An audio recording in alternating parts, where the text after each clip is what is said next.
Hi, it's J.J. Abrams.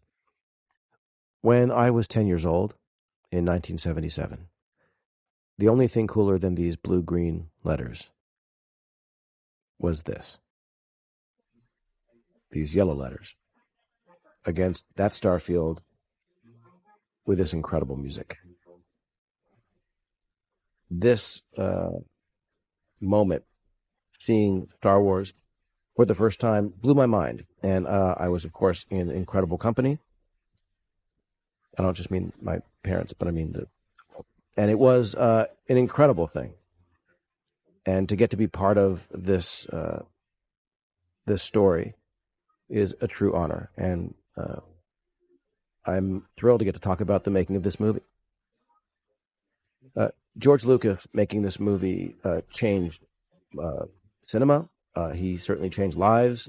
I know that I, for one, was not just drawn to movie making, but also to a sense that anything was possible in the world. I remember seeing this crawl. I'd never seen Flash Gordon at the time. I didn't know that George Lucas was doing this brilliant thing, combining all these influences into this one incredible movie, but he did it with such heart and such humanity. It was a very special, incredibly specific feeling. And when Kathy and Larry Kasdan and I and Michael Arndt were originally talking about what we wanted people to feel, it was that very feeling. And so we went backwards to go forward. We embraced everything that we could that felt to us distinctly Star Wars in order to tell a story that was very much about moving forward and new characters and a completely new storyline. And one way we did that was to embrace wholeheartedly the brilliant iconography of Ralph McQuarrie, the concept artist that worked with George, not only in this triangular, in this case, the silhouette of a Star Destroyer, but also with the white, shiny armor of the Stormtroopers, which, by the way, influenced Sir Johnny Ive to design the iPhone headphones.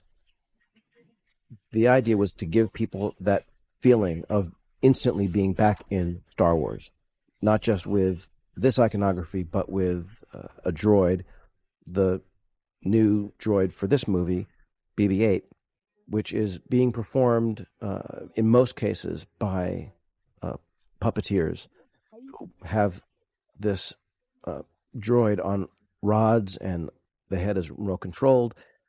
In some cases, of course, it's CG, but it was a great testament to what not just the puppeteers did, but what Roger Guyette, our visual effects supervisor, did, making it seamless. What was real, tangible, actually being filmed, and what was created later in CG.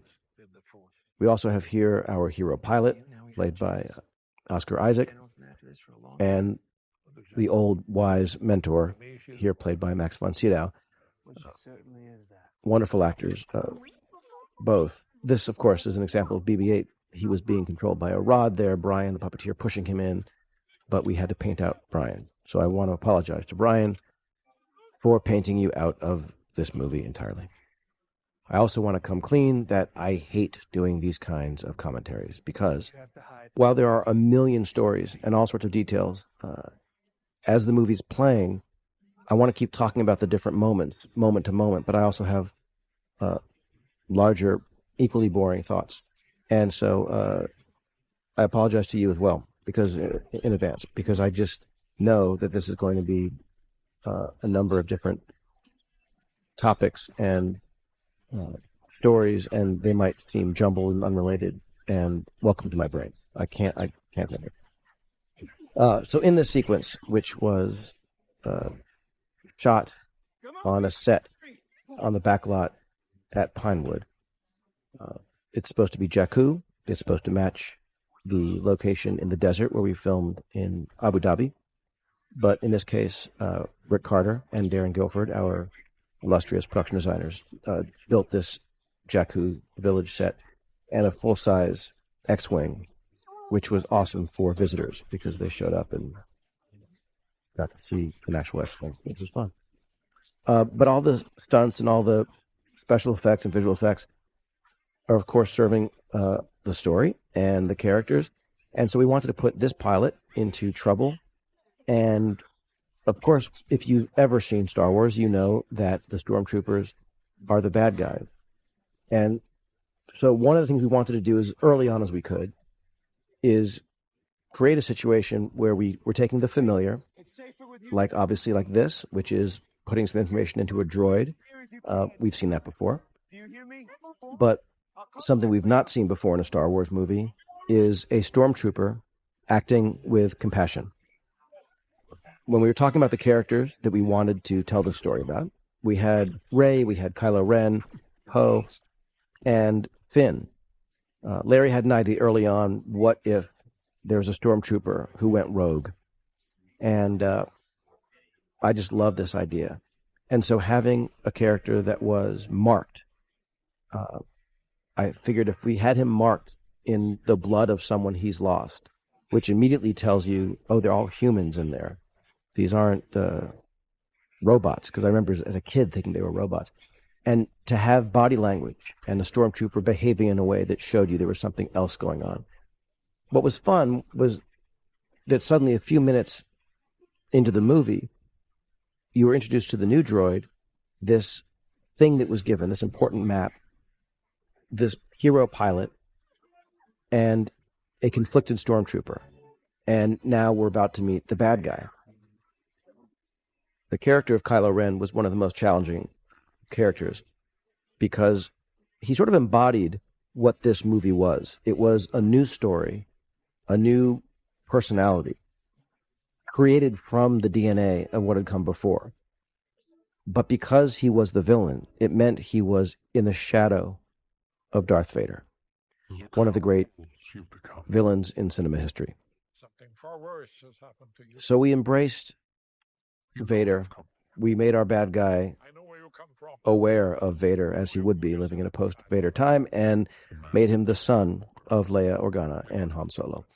And in doing so, continued another Star Wars tradition of having really screwed up families. We actually used to have more dialogue in this scene where he referenced his father and his mother, but it ended up seeming too soon. But we wanted to show how ruthless he is, which we do here. Not just in the killing of Lor Santeca, but also in his freezing of the blast. We wanted to show that he was the real deal, that he was incredibly force-strong. And even Poe is impressed here. By the way, that stormtrooper on the right in that uniform behind Poe is Michael Giacchino, composer of fine film scores everywhere. We wanted to give Poe a little bit of a sense of humor, and this was actually a reshoot that we did at Bad Robot. There are a number of those along the way. One of them was the shot earlier when Poe fires and hits the stormtrooper that goes down, who marks Finn. That was an idea that came in reshoots to have Poe be responsible for the death that causes Finn's breakdown. And this is Gwendolyn Christie playing Captain Phasma. She's one of my favorite characters in the movie, partly because of how she looks and partly because of the way Gwendolyn Christie plays her. She's sort of wonderfully evil. The design was actually presented as a potential Kylo Ren design. And while I knew it didn't make sense given his backstory, that he would look like the stormtrooper, I just thought, oh my God, this could be the head of all stormtroopers. Kathy Kennedy fell in love with the design as well. We decided to go with that character, and then Gwendolyn Christie became available, and we were so thrilled to get her. Nina Gold, one of the casting directors on the film, had worked with her before on Game of Thrones. So I feel very lucky that we got her. This shot was done actually in Abu Dhabi. It was all practical. Of course, we painted out our puppeteers, but as was this shot. But this was, part of the fun in doing this location shoot was matching it with what we'd done at Pinewood.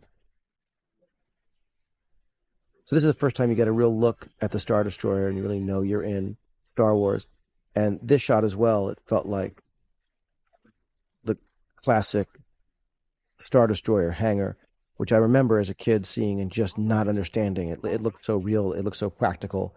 And so we built that entire back wall you're seeing there is actually built. This is all in camera.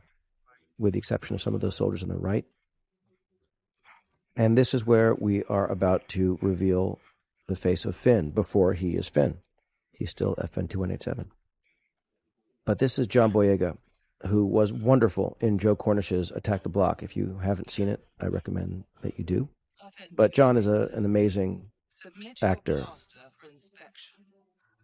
He's a wonderful guy, incredibly versatile, and really funny. Super funny. I'm sorry, Captain. Report to my division. And I just love that this one shot that just holds on him, it just lets John do all the work. And it's shots like this that, frankly, are some of my favorite special effects in the movie, just actors doing amazing work. This speaks to Michael Kaplan's genius, the costume designer who used an old Stormtrooper helmet eyepiece as a part of creating goggles. And this set is almost entirely CG. Obviously, the set of this kind of scale needs to be, but this is just gorgeous work that Roger and ILM did. We thought it was a fun way to introduce Rey, not knowing if she were human or not, male or female. And then sort of Lawrence of Arabia style, the headdress comes down and you reveal this beautiful young woman. The idea was that she's this desert scavenger and solitary and resourceful. And Daisy Ridley, who came in to audition, blew our minds the second that we met her. And she came in again and again, doing different, sometimes more intense scenes. She came in, I think, the second time and read the torture scene. And she was just, every single time, remarkable and reliable and the greatest at taking notes. And I can't tell you how much I love her and love working with her. She's just spectacular. So we were there in Abu Dhabi. This is all practical. They removed the wheels that were on this speeder, but this is in camera. And then this was created in CG using stills and obviously modelers and painters. But a shot like this shot, which is a puppet that was being operated and the rods removed, and then that entire background of the distant little scavenger village is all real. This was in Abu Dhabi. This was the first week of shooting. And everything you're seeing here was in camera. If there's any CG, it's something that's been painted out. It was an incredible thing to be there on the set in that 125-degree heat, surrounded by these people. This woman was from Morocco. We'd seen her picture, and her face was so incredible. I just wanted a moment where Rey was looking at what her future was going to be. But everything you're seeing around here, this entire set was all done in Abu Dhabi, with the exception of this shot. All the shots that go towards Angkor Plut were done at Pinewood. That's Simon Pegg in a very comfortable outfit. No, he was miserable, but he did a great job. He was also very helpful in pitching stories and rewrite stuff. This was a practical shot. We, of course, added the speeder going along the horizon, but that sun was setting just like that. It was incredible. This was back at Pinewood on a stage. This was my wife's idea. She thought, what if she were marking the days? And she just had a wall full of markings. One of my favorite little things in the movie is this shot, which is done all practically. They had this crazy contraption, this bladder in there that they blew up as they sucked out the liquid. And then we just painted out the little underneath there. There was a little bit of a tube that filled it up with air. But I just love how practical it was. This is one of the first ideas that we had that Rey lived in an AT-AT or AT-AT. And once again, it feels very much like what the movie is about, which is using the remnants of what we knew from the original Star Wars trilogy and showing how it's being used for new things and in new ways. One of the things we wrestled with in post was the sound of BB-8. Was it going to be verbal? Was it going to be squeaks? Was it going to be telemetry? So we started playing with a bunch of different approaches and different ways of getting the sound. In this shot, by the way, there are 3 people you're not seeing. There's Brian the puppeteer, who was painted out. Sorry, Brian. And then there were 2 puppeteers in the hind and front legs of the Lugabeast. And then there's Kieran Shaw, who's playing Tito atop the creature. We wanted to show that, the first time that Rey speaks, she speaks this other language. She's obviously not afraid. She shuts up the annoying BB-8. She has the greatest hairstyle I've ever seen. I cannot say enough about Lisa Tomlin, by the way, who created the 3-bun hair scenario, which is also my favorite Ludlum novel. But when we were doing this, we wanted to show how strong she was and defiant and wise, that she had learned other languages, that she can speak droid. Nima outpost is that way. Stay off Kelvin Ridge. Keep away from the sinking fields in the north. You'll drown in the sand.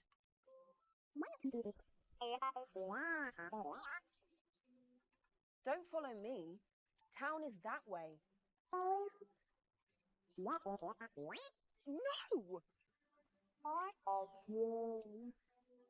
This entire scene was filmed over 3 days at dusk. And what I love about it is that the movie's only just getting started, and you've got this fiercely independent young woman and this adorable droid walking off into the sunset together. The idea was that you want this lonely girl to have some companionship, and now she does. Adam Driver was the idea of Kathy Kennedy. Not that Adam Driver was the idea of Kathy Kennedy. For this movie, it was her idea. I mean, he existed prior. But she brought him up, and we immediately thought, oh, my God, this guy would be amazing. We saw some other actors, some great actors, partly to keep an open mind and partly because we didn't know if Adam would be available because he was on a series at the time. And Judd Apatow and Lena Dunham, I owe a debt of gratitude because they worked hard to unleash him from the shackles of television. And speaking of shackles, this is one of the first scenes we shot with Adam and Oscar. They had worked together prior on a brilliant Coen Brothers movie, Inside Llewyn Davis. And so this was one of the first times that Adam was wearing the costume, and it was just incredibly hard to wear and to see and to exist in. And Adam would just go into these fantastic rages, not at anyone, just sort of it's his process. But I love the guy, and working with Adam was one of my highlights of my professional career. Here, speaking of highlights, is Donald Gleason, who is brilliant for that instant you just saw him, but he elevated everything. This scene, for some reason, was really hard to get right. This shot, for example, was done at Bad Robot, this one right here, on the roof, about 8 months after we shot the original scene. But even this shot you're seeing here, that's one shot right there, and as this person crosses, it becomes another. I'm just telling you, for some reason, this scene was a bear, and you'd never know it looking at it because it's just a transitional blip. Every shot that Simon Pegg is in here, by the way, ILM redid the face because the makeup, though wonderful, was just too sweaty and hot even back on stage. The idea here is that she's starving. She's got nothing. But she is going to sacrifice her own gain because she just feels that there's something bigger than her need. It's that kind of indicator, even earlier when she says to BB-8 about Tito, he has no respect for anyone. The idea that respect is valued for her. I know it might sound really obvious, but there are these little moments that really define the characters in the movie by their choices, by their view of the world, by their expectations. And speaking of integrity, we have this moment here with Finn where he is about to beg the prisoner to take advantage of an opportunity to try and escape. Of course, it's entirely self-serving. That wall behind them, if you see that endless corridor, it's a panel, a forced perspective painting in a movie with so many visual effects and so many high-tech techniques. It's wonderful to see how old-school techniques work well. Dan Mindel, who shot this film and shot it on film, I think just did an extraordinary job embracing the classic Star Wars look, but giving it a modern quality as well. I think the entire crew, I've never seen a crew work harder than the crew that worked on this film. It was an extraordinary group to a person. That's a CG TIE fighter. That's practical. This was a scene I was really looking forward to shooting. We rehearsed with John and Oscar, and their energy together is this. It's what you see. It was incredibly funny from the beginning. And the idea that these two strangers were suddenly embarked on the most, insane life and death adventure. This set, for what it's worth, is a set that we use multiple times. It's the interior of every Star Destroyer, and it was the interior also on Starkiller Base with a little bit of a redress. Again, this is an amazing example of not just the stunt team and the special effects people, but also what ILM did in all working together like that. Right there was an example of everyone working together at once: special effects, visual effects, stunts. And if you watch this and you listen to the music, you can just appreciate Mr. John Williams, as I'm thinking you probably are during most of your waking hours. My favorite thing about this sequence is that these two disparate characters, the stormtrooper who's in trouble and in turmoil, and the pilot who's in prison, come together, and their relationship is suddenly galvanized. Like they've just gone through something so epic and so important, and you just know their friendship is forever. What's your name? The idea was that Finn had been so dehumanized by the First Order, and it's their friendship, it's Poe giving him a proper name that just shows Finn that he's important and that he matters. They're taking out our turbo lasers. This is once again Donald Gleason being brilliant. The idea between these two characters was that on the left you had Kylo Ren, who was the sort of force, power, and aspect of the First Order, and on the right you have the sort of teacher's pet, General Hux, this very young general, who clearly is a warmonger and a strategist. And they're sort of at odds because one is more of a spiritual power and one is a more intellectual power. This shot was done on Steadicam. They put the set in later. And now we're heading back to Jakku. This is a scene we rehearsed just two chairs back to back. And every time John said, "We can't go back to Jakku," it made me laugh. I just think he's amazing.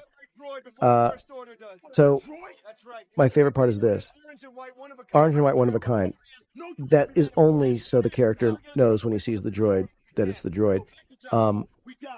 But what I loved was when Finn responds with, "I don't care what color he is."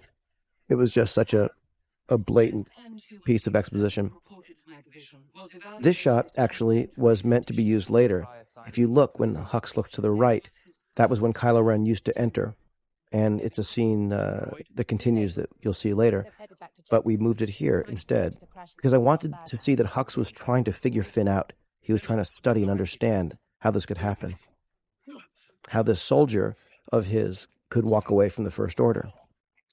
And this was actually an important thing for me in the story. I wanted there to be this character who not just abandoned, but did so because of integrity, that there was a sort of righteousness to his leaving. He knew what he was being asked to do was wrong. And my wishful thinking was that people who know they're in a dangerous and wrong situation might even subconsciously remember that they've seen it before, and that Finn walked away from the First Order because he knew it was wrong, and maybe they will too. While this is a CG effect of the swallowing, this explosion was Steven Spielberg's idea. He loved the idea that the thing gets sucked into the sand and then that. And this was a practical effect that Chris Corbold and his amazing team, they brought these explosives to Abu Dhabi and safely and beautifully blew stuff up. Originally, when I thought of Poe, I thought he would seem to die here and come back later. But then when Larry and I wrote the script, we killed him. And when I showed the script to Oscar Isaac, who I really wanted to be in the movie, he said he really wanted to do it, but he died in like 4 other movies in the first act. And is there any way he could live? And it was Michelle Rejwan, co-producer of the movie, who said, Poe used to live. You could have Poe live again. And I was like, no. I think it's you see it coming. She's like, yeah, but it's really happy. And the movie needs something happy at that point. So I called Oscar and said, all right, you live. And he agreed to be in the movie. So this next shot was the continuation of that other scene where Hux looked over. But we moved that earlier. And this scene was meant to show that there was conflict occurring even within the First Order, much like there had been those who doubted Vader, and it made the reality of the Empire that much more interesting. The idea that the sort of spiritual versus the strategic. They mentioned Supreme Leader Snoke for the first time in this scene, and the idea that Snoke said, capture the droid if you can, but destroy him if you must, meaning do not let the Resistance get a hold of that droid. This, of course, is, once again, Abu Dhabi, all practically built, including the Hapabor, which is the enormous creature that John is about to see. And there are 5 puppeteers in that insanely hot creature. In between takes, they shoved an enormous tube up its rear end, which was air conditioning.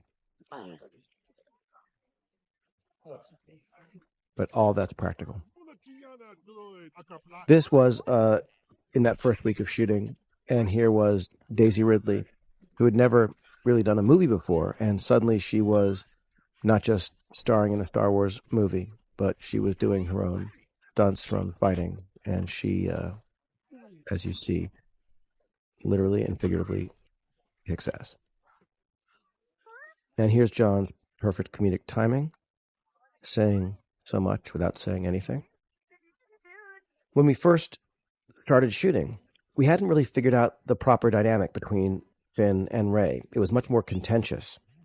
And so in this first scene where they come together, it just didn't work. And that was what we shot originally in Abu Dhabi. And so we ended up reshooting their entire first conversation. So while all this is happening practically in Abu Dhabi, including when she hits him with a staff, boom, all of his shots here, that's Abu Dhabi. And then all of her shots here were done back at Pinewood. And we built an interior set to match because we needed to change their dynamic. Originally, they were much more angry at each other. And truthfully, it wasn't working. Originally in this scene, Finn revealed that he was a stormtrooper. And in this scene, she had never heard of Luke Skywalker, which didn't really make sense because later she's heard of Han Solo and she's been wearing the rebellion helmets. You just didn't quite buy it. So the idea was that her life was so isolated and so sad and so without hope that the most optimistic thing, Luke Skywalker himself, was nothing but a myth. And the idea is that Finn brings this hope to her.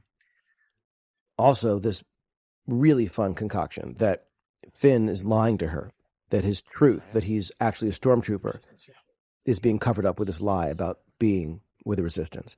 I've never met a Resistance fighter. Which allows for that great moment for Daisy to sort of fall for this guy who's this daring, brave, good man, but of course he's lying.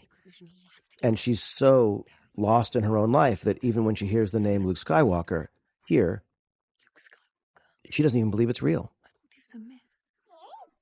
And changing their relationship and their attitudes and what they tell each other I think helped enormously in sort of bringing forward the sweetness and the kind of relatability that these characters needed. I love that giant turbine, by the way, that was behind the stormtroopers. All the details of this set really brought this place to life. It felt gritty. It felt real. The scene that you're about to see with the two of them and then BB-8 run into this tent was actually shot at night, lit for day, in Abu Dhabi. And They're shooting at both of us. this was a little bit more combative between the two of them, which was sort of tracking the original conceit of their relationship. But it worked in this moment because they are in such an urgent life and death situation. And here come the TIE fighters. This next moment really is a lesson from George Lucas. He would bring characters together, then separate them, then bring them together again, then separate them. And he kept doing it, and every time they would reunite, it would bond them further. So in this moment, she feels she might have lost Finn, which is meaningful to her. And when he wakes up, he asks her, "Are you okay?" Which no one's ever asked her. And now she extends her hand to him. Follow me. And now they're friends. This sequence was shot in the IMAX format, which means big and loud cameras, but an incredible result. This shot here, they were really running. Those were real explosions. The only things put in were BB-8 and the TIE fighters. They, of course, referenced the garbage ship off camera, and this also is a real explosion. The garbage will do. This was Brian Burke's idea, one of the producers, that they should reference a ship as garbage, but then when they run to it, you realize it's the Millennium Falcon. And John Williams references the original Star Wars score. Gun positions down there. So now we're on the set of the Falcon, which was really surreal to be on. That was Flown in years. probably the weirdest thing, was being on a set of that ship. It was so beautifully put together. There's a man named Mark Harris, who is the art director, who helped forensically reconstruct the interior of the Millennium Falcon. It was not an easy job, but he and his team did it. So we shot a number of these close-ups of Daisy. This is one of my favorite of Islands shots. Shots like that. We did a bunch of shots where we built a piece of the cockpit or a piece of the turret, and we filmed these elements at Bad Robot. And one of the reasons it was so important is that while we'd gotten all the large-scale action, we were missing the most important stuff, the details, the nuances in what was happening while they were flying, while they were shooting. And so we went back and we got them later. That gag with BB-8 really came out of looking at the round hallways and our spherical droid and realizing we could have some fun with them there. We make a reference to needing a co-pilot. Not so easy without a co-pilot. And we do that. So later when she offers to be Han's co-pilot, it's because she's smart enough to know he needs one. In a way, this chase is kind of a Star Wars wish fulfillment for these characters and for the audience, that you get to fly in, or in their case, you get to fly and pilot and fire from.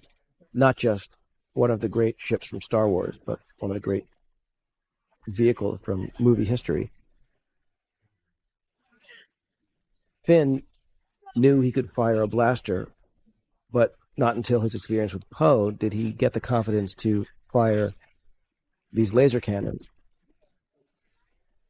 And Rey, who's grown up here, a sort of worthless scavenger, suddenly realizes that her experience in this place is going to give her an insight that will help them escape.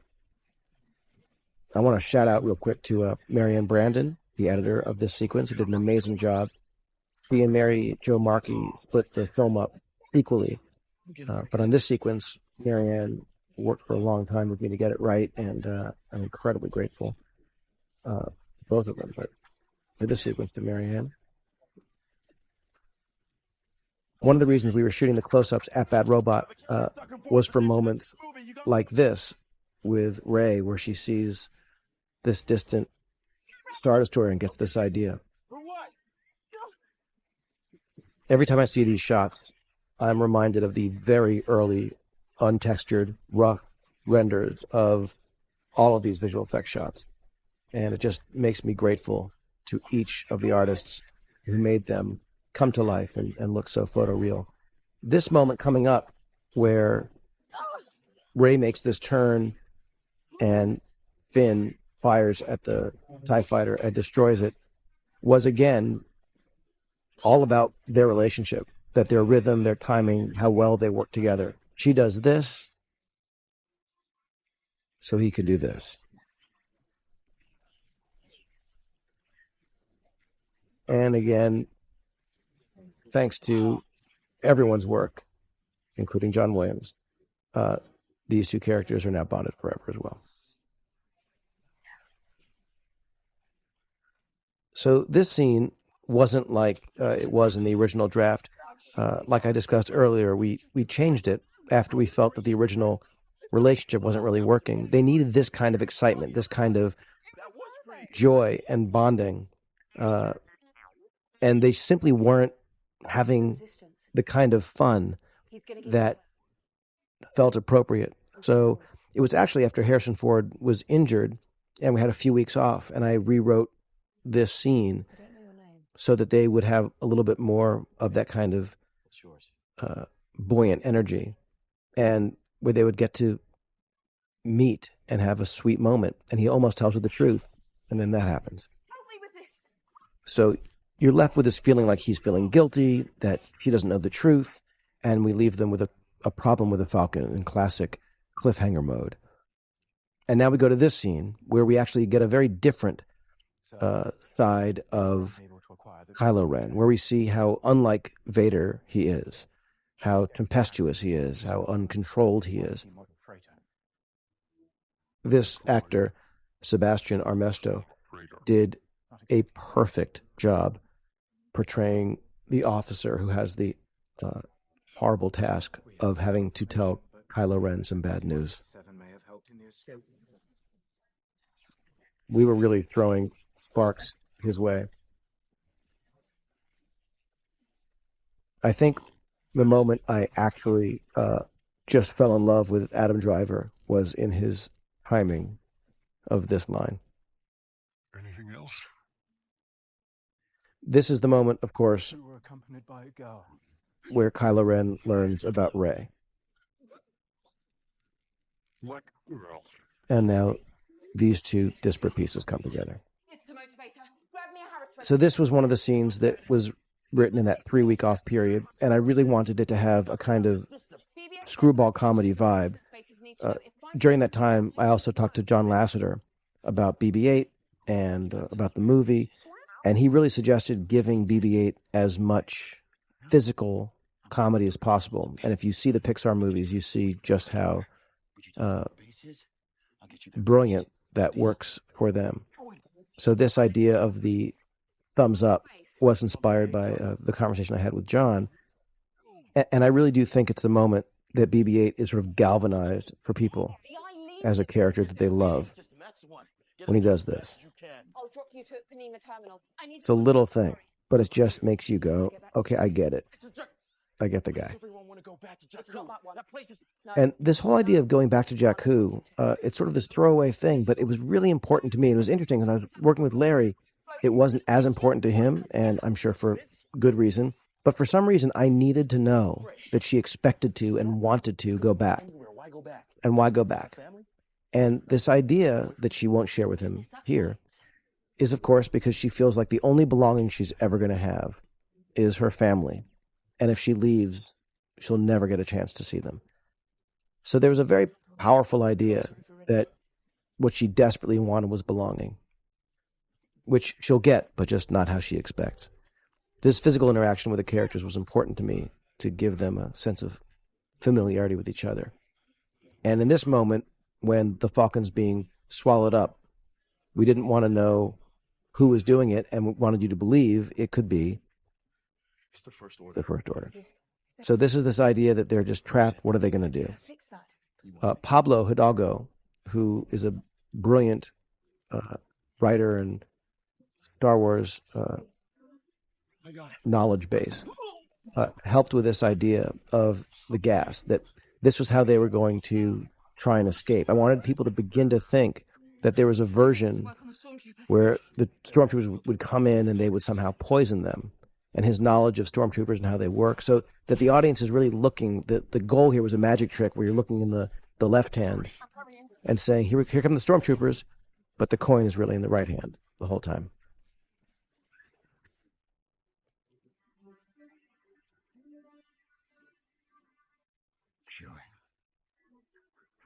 We're home. Talk about a magic trick.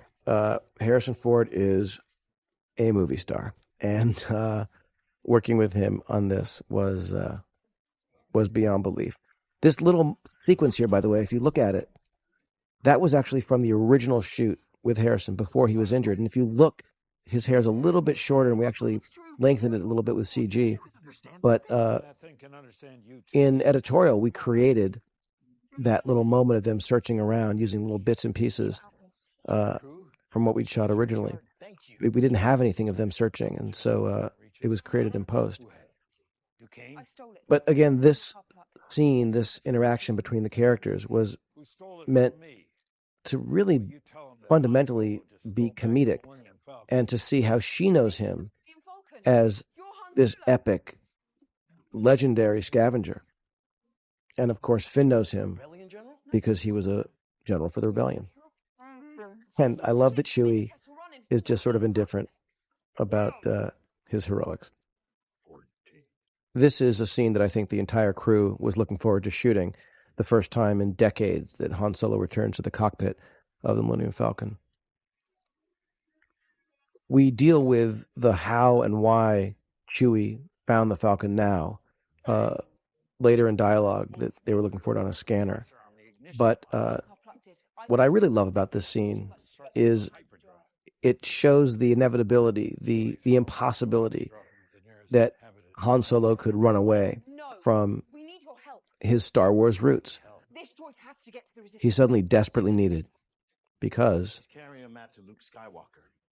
and Luke Skywalker comes back into his life. And it's a little bit that Casablanca moment where, you know, of all the gin joints, you know, here's a guy who just cannot get away from this story.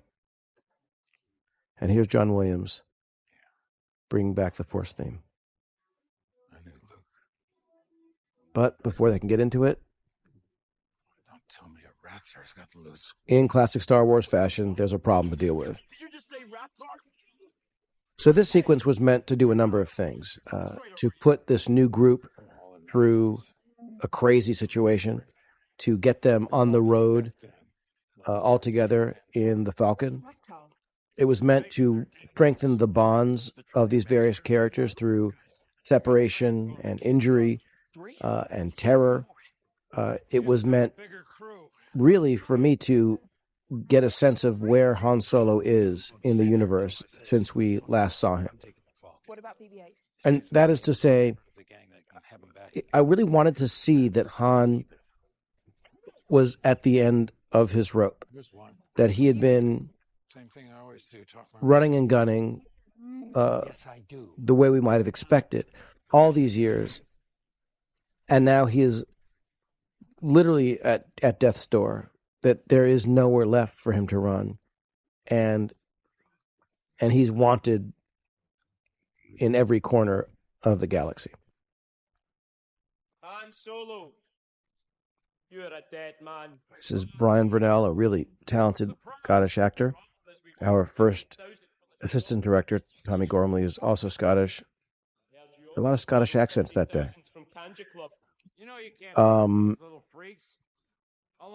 I also want to just talk about Michael Kaplan's costumes. His designs for this movie, I've worked with Michael a couple times before. He's just a genius. And if you look at Ren or Phasma, how Han and Finn and Poe are dressed. Tasu Leach, good to see you.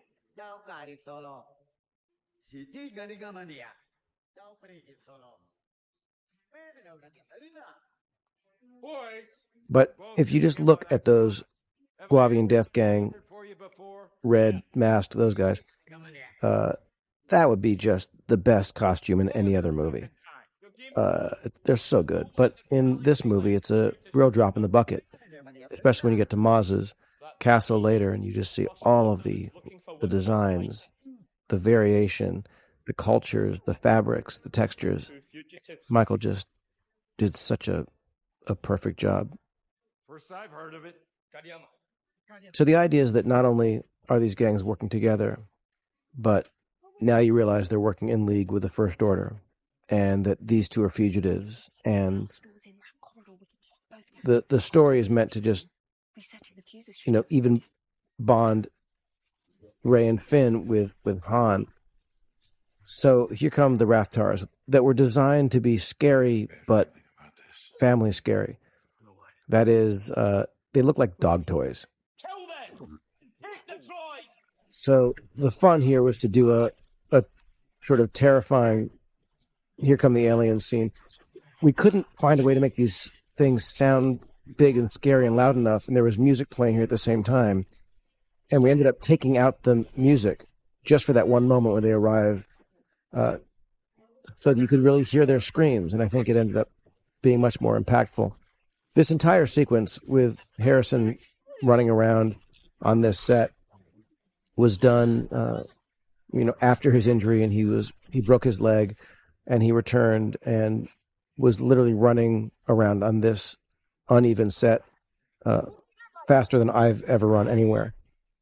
And here with these amazing rated actors getting thrown around on wires, there was, of course, no real Rathtar there, but there were, because there are no real Rathtars, let's be honest. But they were, for real, being thrown around in these on these rigs. I just want to point out another amazing set by Rick Carter and Darren Guilford, brought to life by the amazing craftspeople, the painters that worked on this set. All the sets were the best in the business. And this is one of those, like I said before, separating characters to reunite them and make them stronger, having gone through it. One of my favorite things about it is that when she does save Finn's life here, not only do you get the liquid that sprays from inside the Rathtars and on the lens right there, which is CG, by the way, but you get this. She takes none of the credit, and it's just that sweet thing of we're back together again.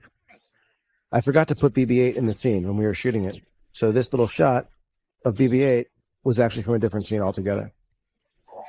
Okay, here's something that only Harrison Ford can do. Watch when he says wow. He almost looks right in the camera. Wow. You know who else can do that? No one else can do that. It's like he's looking at the audience saying, I know you're there, but he totally sells it. It's an amazing comedic thing he does. So now they're bonded as a group. Finn's got to take care of Chewie, and she's got to help Han as co-pilot. Hey, where are you going? There's a very weird thing that happens where when there's a scene that I think is going to be really hard, it actually typically goes fairly surprisingly smoothly. And when I think there's something that's really easy, it's a bear. It's really hard to get through. That was the case with these scenes in the cockpit. We kept changing lines and working on things to make the rhythm work better. It just took a long time to get to work. There's the remote that Luke Skywalker used in A New Hope to practice the lightsaber.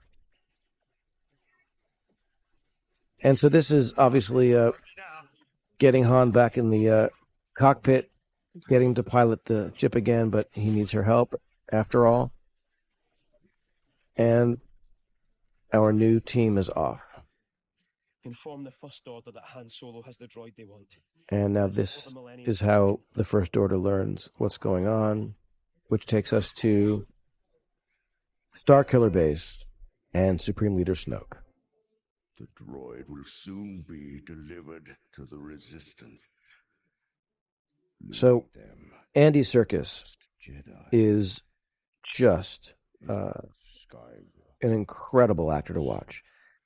And I was very lucky that Matt Reeves, one of my dearest friends, was directing Dawn of the Planet of the Apes. And I got to see an early cut of the film with Andy Serkis playing Caesar, but without any of the visual effects done. I mean, every, 15 minutes, there would be a shot here or there.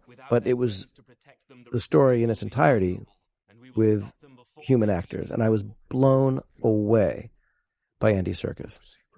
And I met him, and he was as lovely as they get. And so I felt incredibly honored that we got to work together on this. One thing I have to say, in this scene, we originally shot Adam Driver with his mask off, that he had the first scene with Snoke with his mask off. And we ended up putting it on in post. So the mask you see in the shot is actually a CG mask that was added later. So here's the moment where Supreme Leader Snoke doubts that Kylo Ren is strong enough to resist the overture of love from his father. And it's the first time you see that Kylo Ren might even have some self-doubt.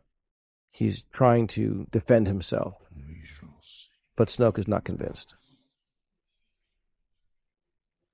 Meanwhile, there's madness going on in the cockpit. So this is one of those scenes that was really, for some reason, endless to get done. Try transferring auxiliary power to secondary tank. I got it. So in this scene, we have Peter Mayhew playing Chewie. It was often Jonas Suotamo playing Chewie because Peter's knees weren't good, but Peter was often around helping Jonas out. Chewie, you're gonna deal with me. The fun in this sequence was to see Chewie acting like a bit of a baby, letting those characters to get to know each other, and here to see that Rey has something of value to offer Han. I bypassed the compressor. And he's impressed, but he's not sure he likes it.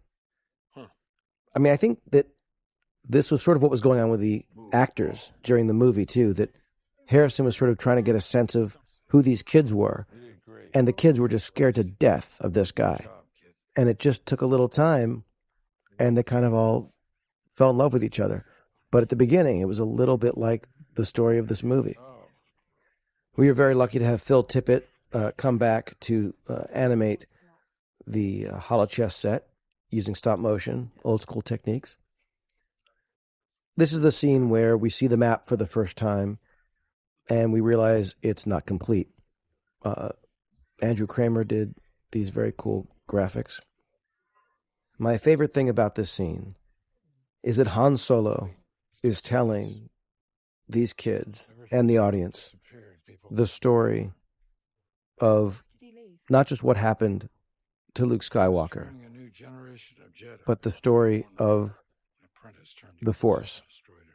And he's explaining to us that the Force is real. And it's not just that it's Han Solo doing it, which, of course, in the first movie, he was the biggest naysayer and doubter of the Force. But it's that he's doing it in the very room where he sat in that chair that she just got up from and said that there's nothing that makes him think that there's a magical power that controls everything. So that chair that's right behind him right now is where he sat nearly 40 years earlier and said it's not true. It's true. The Force. In watching this moment right now, I just have to say thank you again to Harrison Ford. Working with him was the gift of a lifetime. It really was. No, you rest. And now we Want my help? go to Takodana. I actually named Takodana after an area of Tokyo called Takodana Baba, where I stayed the first time I went there on a trip with my friend Andy Weisler. But this is meant to be a kind of I didn't know there was this. safe haven and a sort of 180 degrees from everything that Rey's known. I love that reaction from Harrison. And so now they're going to go to meet Maz Kanata. And Maz Kanata was a very tricky character for us to arrive at.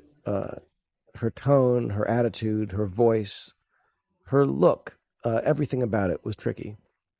And I'll get to that in a second. So, I'm not sure what we're walking. I got to say, the energy between John and Harrison was immediately great, partly because they're both really funny. And watching them play together in a scene that is essentially, a purely comedic moment You got another problem. was Women always figure out the truth. really fun on set. Always. And I love that he's just basically saying, I got your number. I know who you are. I know what your deal is. You might need this. When we were shooting this scene, I think I can handle myself. again, getting the rhythms right between the characters was a bit of a struggle. I remember on the day, Michelle Rejwan was very helpful in Know how to use one of those? getting it up on its feet. A little bit more. But I love this moment here with Harrison. He kind of puffs up his chest and sort of You got a name? asks her if Ray. she'd like to work with him. Right here. I've been thinking about. He sort of bringing toughens a up. Crew, Ray, second mate, someone to help out. Just great. Keep up with Chewie and me. Appreciates the Falcon. Are you offering me a job? These shots of Be nice to you. Daisy we Doesn't got take later, much. You're offering me a job. once again on the roof at Bad Robot. Thinking. But this was a new piece we put in where she's excited about the job, but she can't take it. She has to get home. If you were, I'd be flattered. But I have to get home. Jack. The idea was to remind the audience that Too long. she needs to be there for her family, that she's still not given up that hope. It should be noted that the Millennium Falcon was, of course, so huge we couldn't move it around.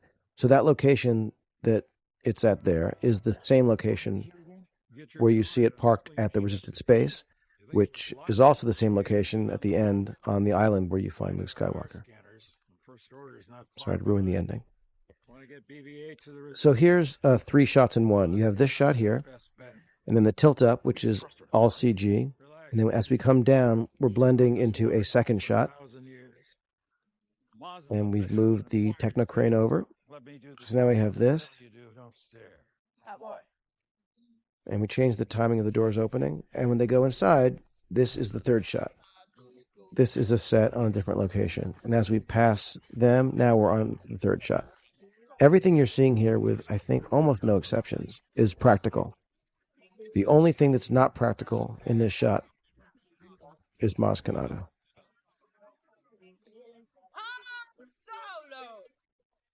So those people there, that's Judah Freelander in the foreground and Matt Johnson from The behind him.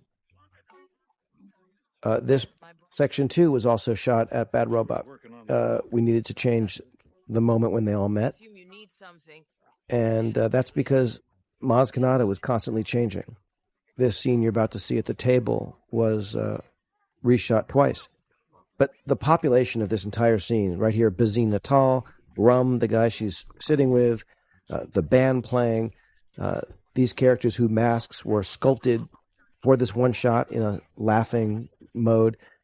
This is all the work of Neil Scanlon and his incredible team of artists, the makeup crew, the whole place, everywhere you looked. But you have these 2 informants. You have this sort of cute droid who's calling the Resistance, and you've got this sexy informant calling the First Order. And now we're back to the bad guys. So this scene is not about strategy or military might. This is just about crisis. Forgive me. Kylo Ren is doubting his own strength. Feel it again. And the key for this scene is to set up Fall to the light. an uncertainty as to what will happen when the inevitable occurs, Senses it. when Kylo Ren and Han Solo face off. Power of the darkness. What's important here is the struggle, the internal struggle that Kylo Ren is experiencing, that he's not sure. And he's begging Grandfather. his grandfather for help, for strength, for power. And I won't live. He wants to succeed You started. where his grandfather failed. When I saw this sculpt that Luke Fisher did for the Vader mask, this charred, burnt remains, I just started laughing because I just knew the scene was going to work. It was such a beautiful image.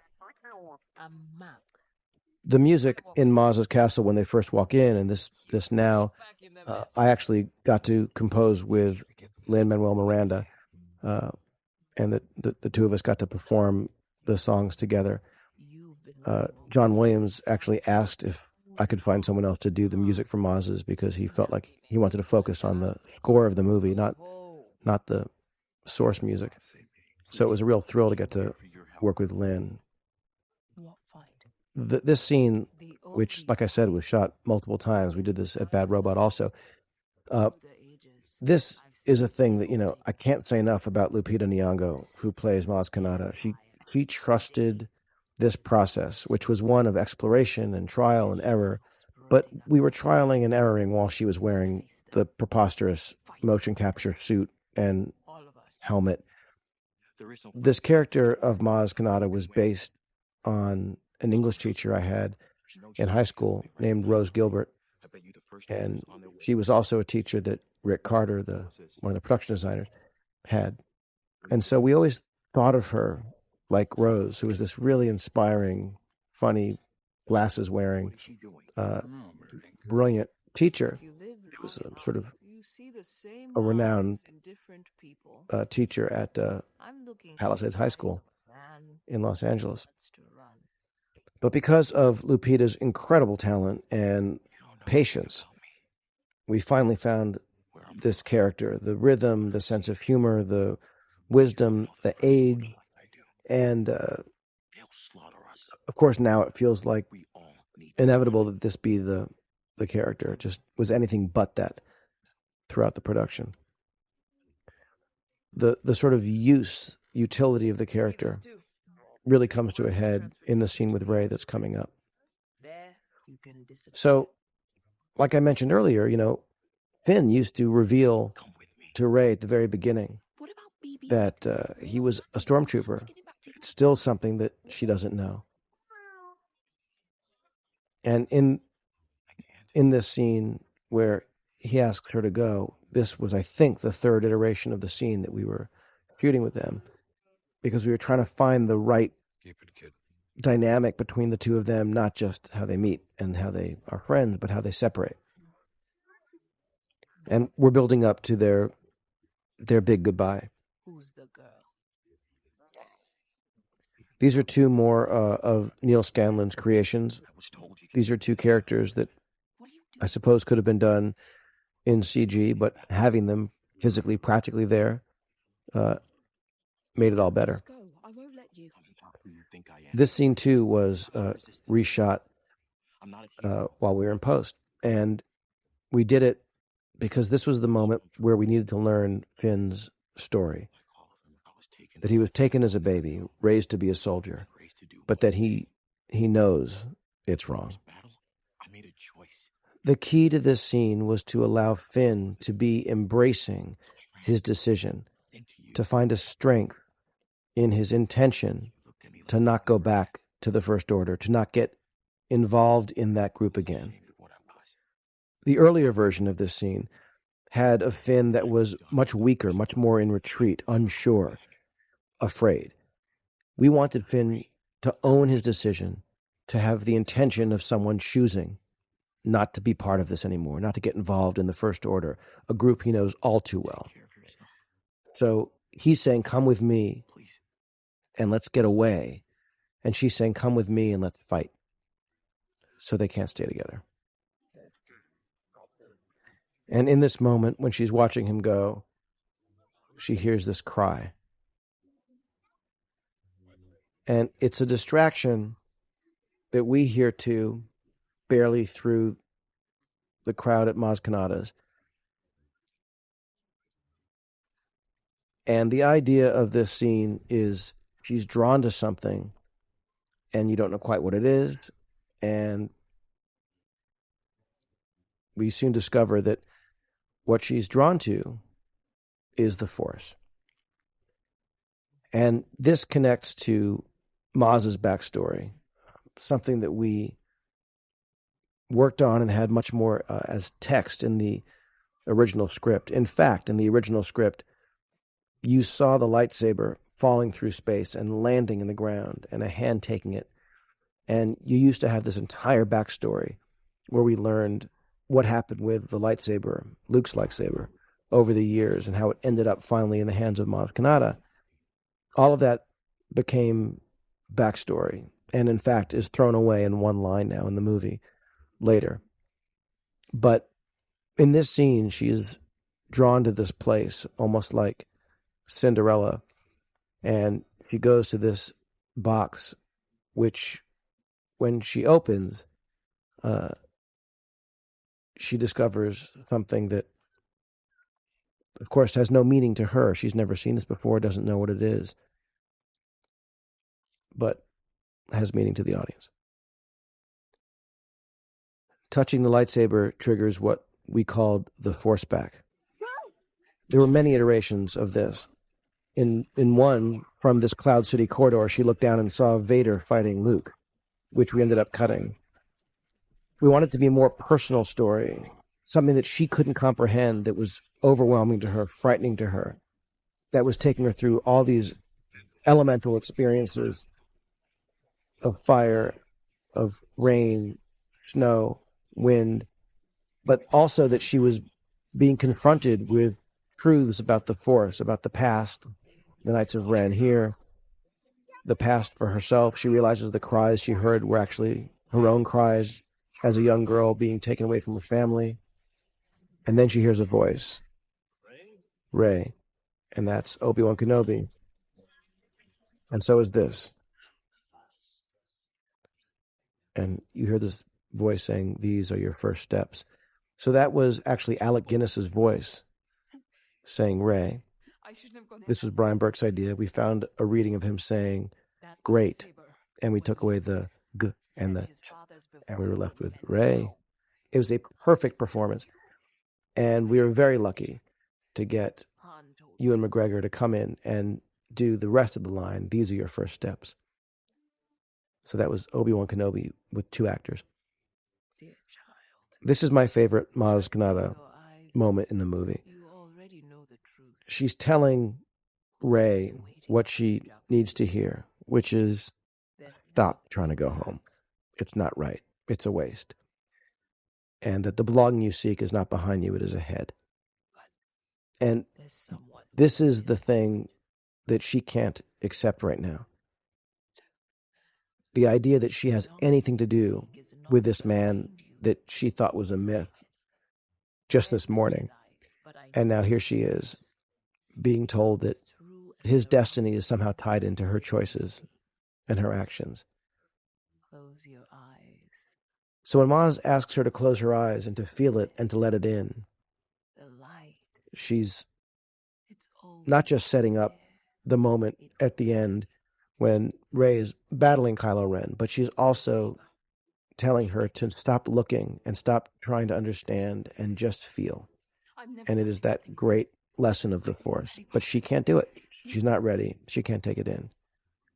This little sigh Lupita does here, that was her performance. The animators used the motion capture and translated perfectly what she did into the CG character.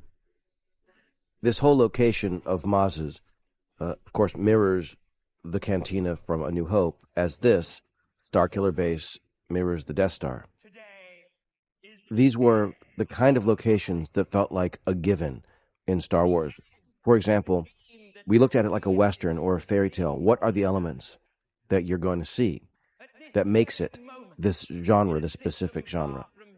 And clearly, in a Western, you're going to have the dusty main street, the saloon. You're going to have cowboys. You're going to have the bad guy. He's probably dressed in black. You're probably going to have a castle and a prince and a princess if you're looking at a fairy tale. We wanted to give these sort of fundamental, not cosmetic, but sort of prerequisite elements, these locations in which we can set our new story and our new characters. By the way, watch Donald Gleason in this moment. Just kills it. I was behind the camera, just like, holy crap. This actor here is Tom Eden. He was in the play One Man, Two Governors. Brilliantly funny in that. Pay attention to the sound here. So, Skywalker sound takes a moment like this, incredible visuals that ILM creates, but just gives this thing such majesty and such power. And it's a testament to Gary Rydstrom, Matt Wood, Ben Burt, their whole team at Skywalker. Just brilliant work. And of course, here's now John Williams finding a way to play more sorrow and more heartbreak in this moment than action and aggression. It's more about the humanity of this horrific action. Some people have said, that's not how space works. You wouldn't see that light from a different star system. And to those people, I say, you are absolutely right. The Force Awakens is not a science lesson. This actress is Maisie Richardson Sellers. She's terrific. She actually had a larger role, which we sadly had to cut down. We used to meet Leia earlier, and she was tasking this character to go to the Senate and speak to them about the threat of the First Order. It was the Republic. This set was also built They've done it. at Pinewood, the exterior of the castle. It was sort of a modular set, so we could use it for before and after the attack. And then this was in a place called Puzzlewood in Wales. Everything you're seeing here was just as found on location. It rained like crazy that day, and we were all huddled under a tent trying to stay dry. And then the rain stopped, the sun came out, and the mist and everything is just as it was. So this is one of those moments where the main character is racing away, and you think, well, how is it going to continue with her? How will this go on? And then she sees the threat of the enemy coming from right to left, and she races back to get back to her friends. This image actually was based on something that Rick Carter showed to us in pre-production, and we just knew we needed to put it in the movie. It makes no sense lighting-wise. The sun looks nothing like that in the rest of the sequence. Where'd you get that? A good question So for another time. Maz deflects that great question, how did she get that? Which we have the answer to, as I talked about earlier. The movie used to open with the falling of the lightsaber, and we thought there are other ways that we could tell that story later. They're here. That was in Puzzlewood, as was this. And now this shot of her shoulder was back at Pinewood with, of course, a massive CG component added, including the statue that gets obliterated, the giant statue of the little teeny Maz. And here's Kylo Ren's cue. It's amazing these 5 notes existed before, but never in this way. And Star Wars fans will now always associate that melody with our bad guy. I wanted a moment here where Rey takes in this fact that she just took a life, but she has no choice. And she'll do whatever she can to survive and save her friends, even if it means temporarily retreat. One of the new relationships that we were focusing on was between Kylo Ren and Rey. They've never met, but he's heard of this girl. And so now comes a moment when their meeting is inevitable. Stay out of sight. And keeping the screen direction obviously is critical in this, so you know where you are. But of course, Ren's looking right, she's running left. So the two trains are going to collide. And we leave them for a moment to go back to our friends here. Nothing's better than this. Classic Han Solo. This shot and this shot were months apart. And that was partly because of Harrison's injury, and we changed the schedule around.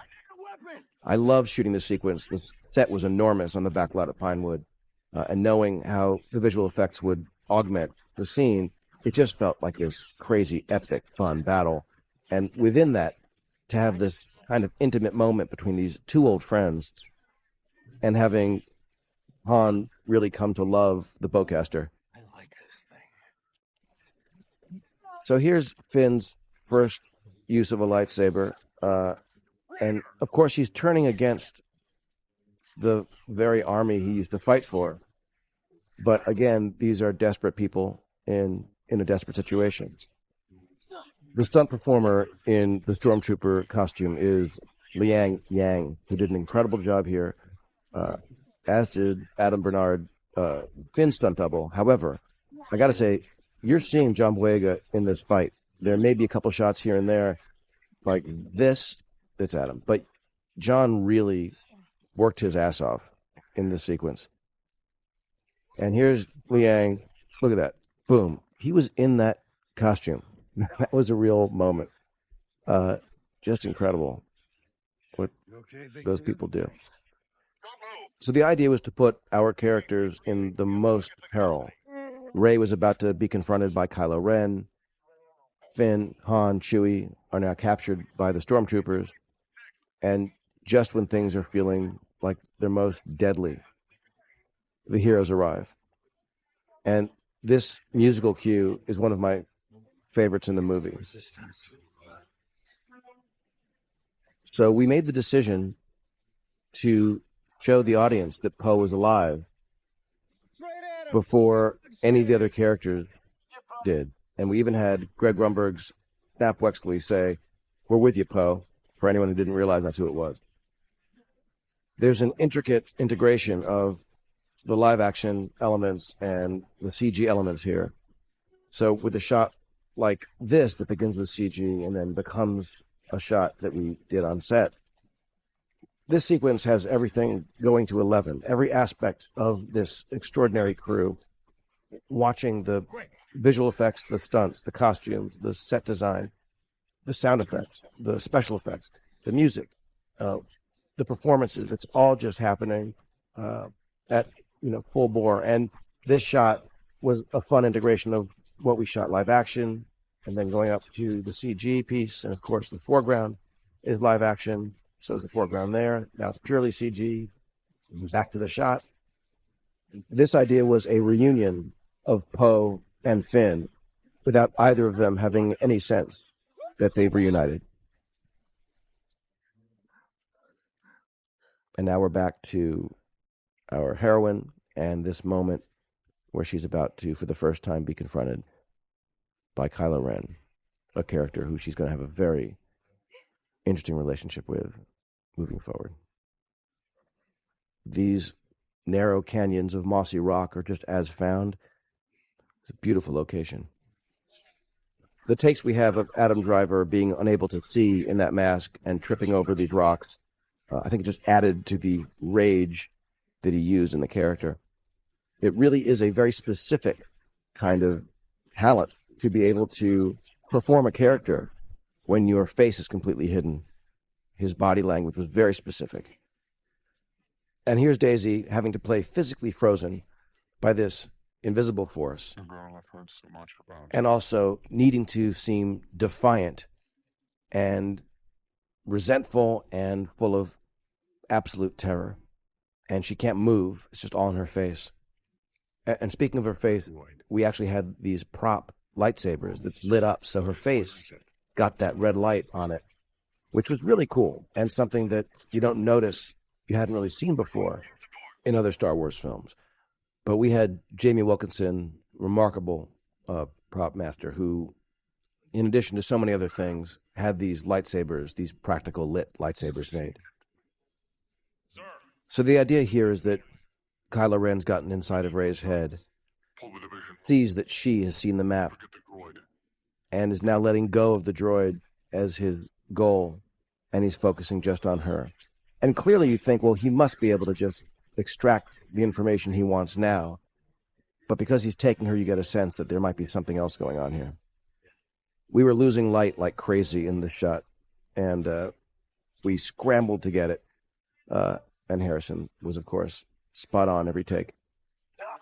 This shot was the only shot in the movie we used the Russian arm, which is basically an SUV with a camera crane on top. And so we were driving alongside the set and came around to John. It's really a wonderful tool, and it showed off the set in an impressive way. So this is obviously the lowest point in the story for our heroes so far. Finn and Rey have been separated not by choice. And so in this moment of despair, the story needed some uplift, and we felt it was the perfect place to reintroduce some dear friends. it was actually very emotional shooting these scenes because it wasn't just Han with the kids. It was Han with Leia and with 3PO. Like suddenly you had these actors who had played these roles 40 years ago, and they were back together for the first time. There was a kind of alchemy in the air that was palpable for everyone. We, as I mentioned earlier, originally met Leia earlier, and we showed an early cut of the film to Michael Arndt, and when he saw it, one of his first notes was, you should lose the scene where you meet Leia earlier, because it's a far more powerful thing to meet her again through Han Solo's eyes, and also at this point in the movie when you need a breath of fresh air, you need some uplift, and that was something that certainly Leia provides. I can't say enough about working with Carrie Fisher. She was wonderful to work with, and I know it was hard for her at first, trying to figure out who had Leia become. You can't just be that same person that she was when she was 19 years old. When you've had a lifetime, not just a lifetime, but a lifetime with such pain and such struggle. Given the story of the film, what's happened with her son, the fight that she is still desperately putting up. But she found a way to do it that was tonally consistent and true and with humor. So this is one of those moments that, I'm so grateful that we kept Poe alive, because this was just exactly the moment in the movie when you wanted some hope. And having these two friends reunite gives the movie a bit of a turbo boost. We shot the sequence at Greenham Common, which is an old Royal Air Force base. That's my jacket. We added some set dressing, obviously, and extended it with the sort of South American mountains in the background, but it just had a real otherworldly quality to it. This was back at Pinewood. I wanted to make sure that we saw Finn's sense of being a fish out of water, introduced to a new place. It's little things like that, having characters react to an environment that gives context to the space. So that's Greg Grunberg in the background. He's been my best friend since kindergarten. And now he's, among other things, Nap Wexley. Go figure. And standing behind Carrie is her daughter, Billie Lourd, who is a terrific young actress. And speaking of terrific actresses, this is Dame Harriet Walter in a funny little scene with Chewie. She was actually in a separate scene with Rey later, which we ended up cutting, unfortunately.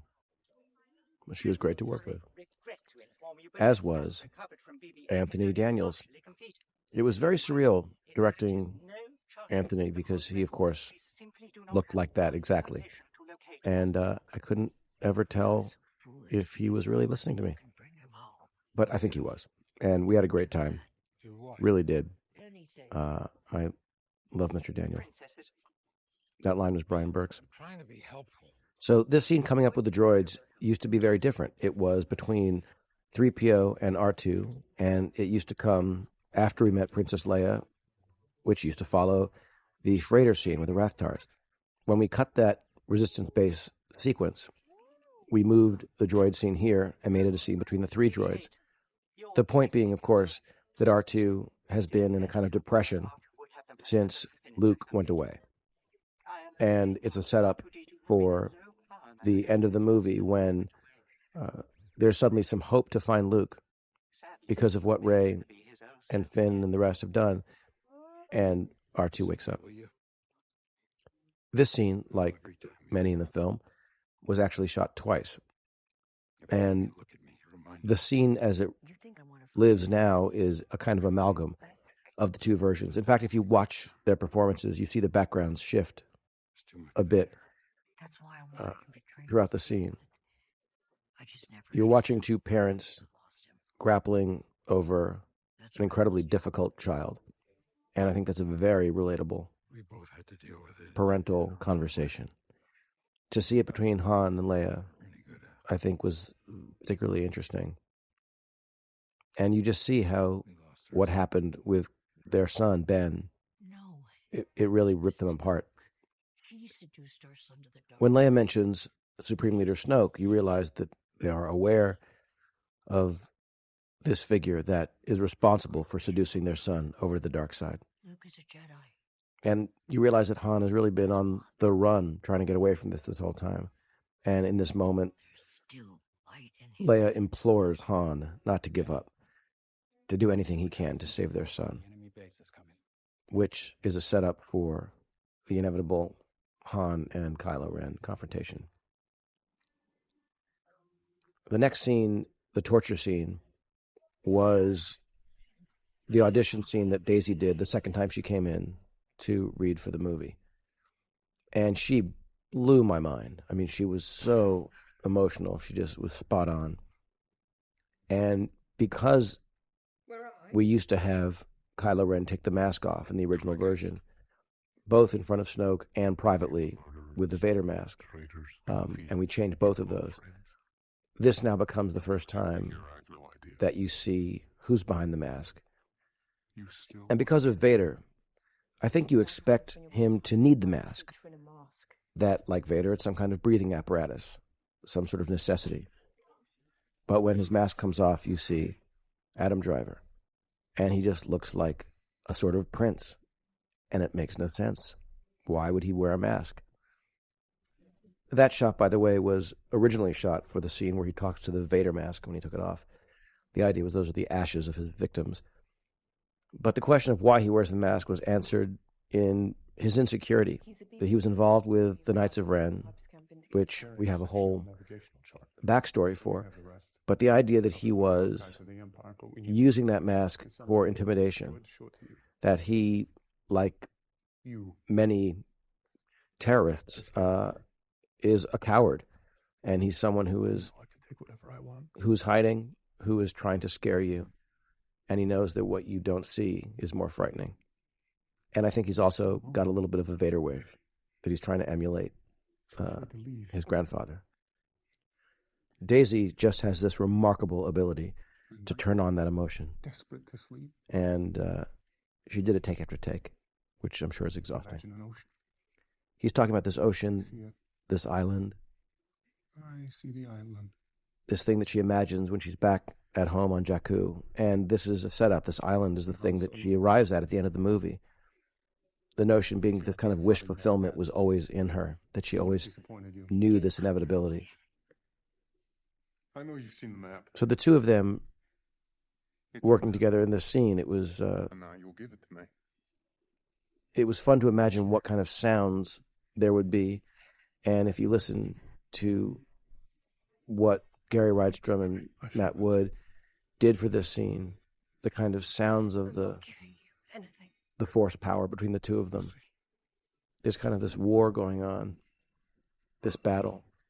It reminded me a little bit of Scanners, the David Cronenberg film, at the end between Cameron and Dale Revick, the scanner battle.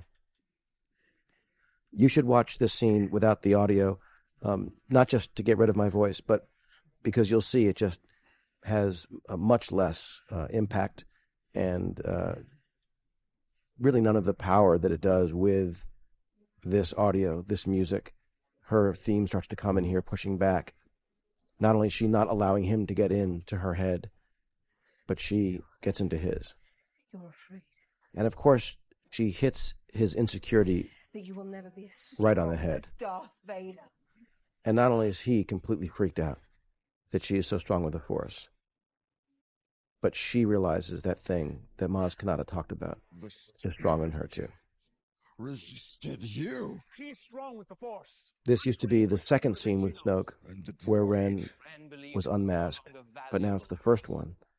But the girl was all we What they're referring to happened off camera, but it's there if you track it. The idea being that the Resistance, after the destruction of the system, the Resistance sent a reconnaissance ship, We tracked their reconnaissance ship to the Alenia and the First Order has tracked it back to find the Resistance base.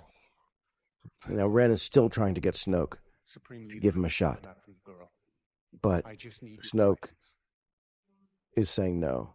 Basically, I don't trust you anymore. This girl is true. I've got to do the job. Bring her. Come on, Andy Serkis. Best voice ever. So this shot was flopped.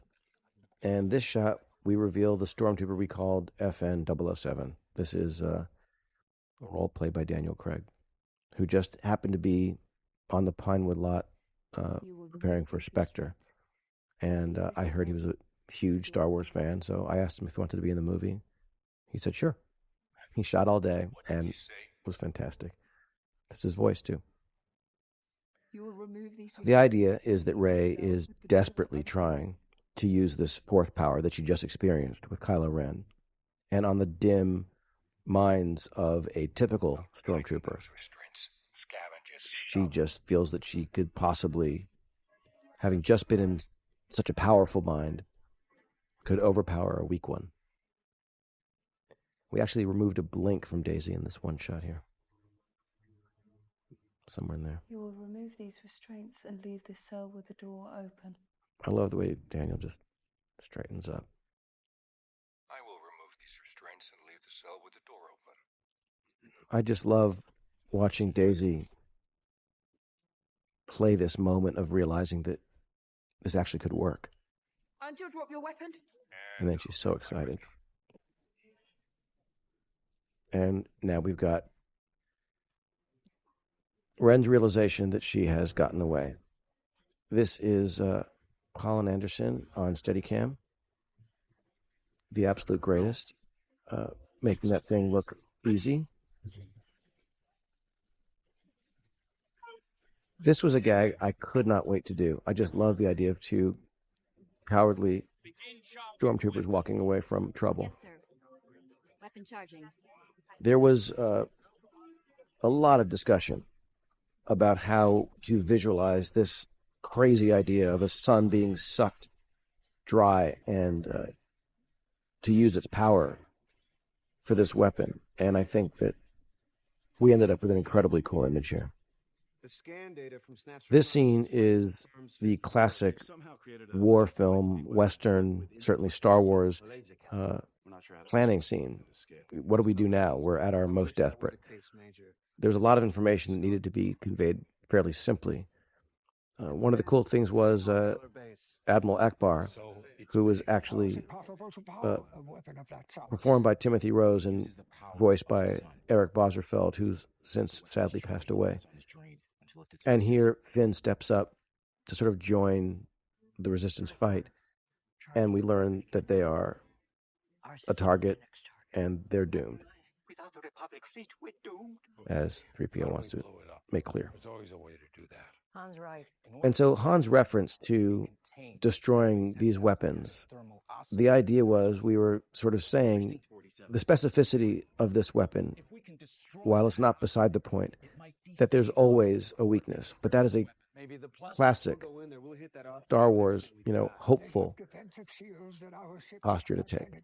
We disabled the shields. The idea here was to get Han and Finn to partner together. And that I like this guy was actually originally meant for Poe, but we really wanted to strengthen the bond between Han and Finn. And now here comes, I think, my favorite use of the Resistance theme in this montage. When we were finished recording the score of this movie, John Williams gifted me with a leather-bound copy of this piece of score. Amazing gift. This shot we just got quickly, picked it off. We were waiting for something else to get ready, and we just shot that quickly. Once again, Colin Anderson on Steadicam here as well. This scene between Han and Leia, like so many, we shot 2 times. And we wanted to make it more of a kind of quiet understanding that this was the last time they would see each other. There used to be a moment when Han said, there's something I wanted to tell you since I left, and she stops him and she says, tell me when you get back. And it just was too on the nose, too clearly a sense that they both knew this was a goodbye. Things never change. Instead, we just have this sweet moment, and he takes her into his arms. We had additional pieces here of Finn getting on board, of the Falcon leaving, all things that we realized later we just didn't need here. It just kept it much more clean. I liked having the female stormtrooper here. Sensors triggered in hangar 718. We're searching the area.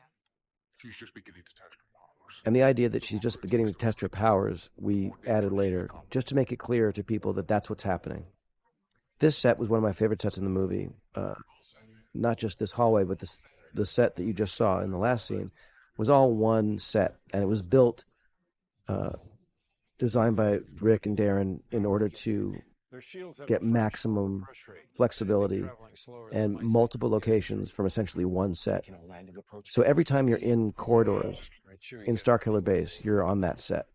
But we always shot from different angles, so it felt like we were in different areas of the base. By the way, with these trees and the snow and the exhaust and the wind, you can't believe the number crunching going on in these computers to make this work. The way these artists harness technology, zeros and ones, to make a sequence like this come to life never ceases to amaze me. Classic Star Wars stop. So, she was not found. Again, this is that same set. In fact, if you look in the distance there, that bridge was where we just saw the last scene, where we talked to the stormtrooper. This shot was done at Bad Robot as well in post. And here we are. This plate, the original film, was shot in Iceland, and the characters and the structure was put in later. And now we're back on the Pinewood backlot. This is exactly the same location where we shot the Jakku village in the beginning of the shoot. This is a great example, once again, of Harrison and John being incredibly naturally gifted and funny. Of course, Jonas is there as Chewbacca, who also has a great sense of comic timing. He's I think, 6'10" Finnish basketball player. He's a great guy. And now the ticking clock begins. 15 minutes, sir. And now we meet this stormtrooper, played by my friend Nigel Godrich. He's the producer of Radiohead, and he was an excellent stormtrooper for 0.4 seconds. This is the one shot where Phasma was played by a stunt double. And again, John Boyega and Harrison on fire. I'm in charge now, Phasma. I'm in charge. Bring it down. Bring it down. Follow me. This is still that same set, as is this. What I loved was being able to use this set in combination with a set extension, like here. That was just all green screen, but it just has this incredible sense of scale. So the idea here is that she sees a means of escape. There are these guards, but oh no, here come more stormtroopers. So what does she do? She uses the one thing she knows, which is how to climb around inside these old Empire and First Order structures and ships. And she sees a way inside the machine, so she climbs down to it. And again, I just love this sense of her daring and bravery. And even though she's terrified, she never stops being resourceful. We had a couple shots inside the walls here, but they ended up not being necessary. We added this next line from John just to remind the audience what he's asking Phasma to do. I knew that we didn't want to kill Phasma because she was so awesome, but we had to get rid of her to allow our characters to reunite with Rey. So we made a reference to Star Wars that would, of course, only make sense to Han Solo in the audience. In this next scene, we added the line, "Thank the Maker," in post, and we changed Leia's line. So you'll see there's distortion in front of Leia's mouth right there, because she didn't say Han did it originally. And in this next moment here, you're going to see a pilot who is Stefan Grube, that gentleman, who is an extraordinary trailer editor. He edited the first 2 trailers for this movie, And his helmet there was designed by my son, Henry. And here's some of my favorite shots of the movie, these visual effects shots. I love the cockpit shots as well because they were using actual sunlight. We filmed the X-Wing cockpits outdoors and had actual sun shadows on their faces. Those white snowtroopers behind that officer were put there because you couldn't see him otherwise. He was black against black. So I asked for 2 snowtroopers to stand behind him, and finally you could see him. Love the sound right there in that moment. Sound effects are incredible here. We changed the dialogue in this section quite a bit.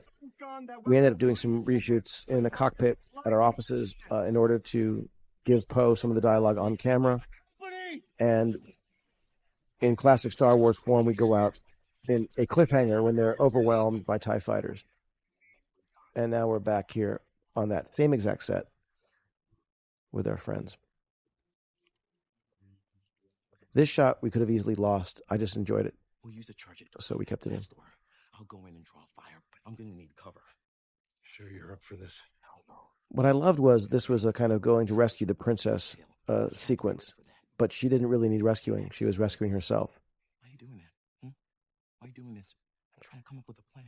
This was a moment that we actually improvised on the day, that chin gag.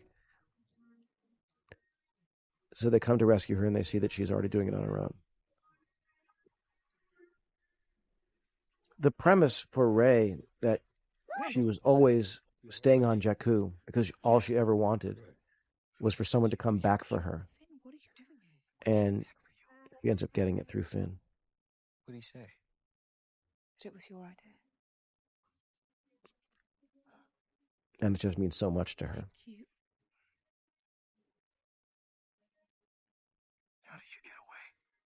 I can't explain it, and you wouldn't believe it. We actually added, I can't explain it, Hug later. because we liked the idea that she was nowhere near a master. But we didn't have that on the day. We added that in post. I love that moment where Chewie gives Han back his jacket.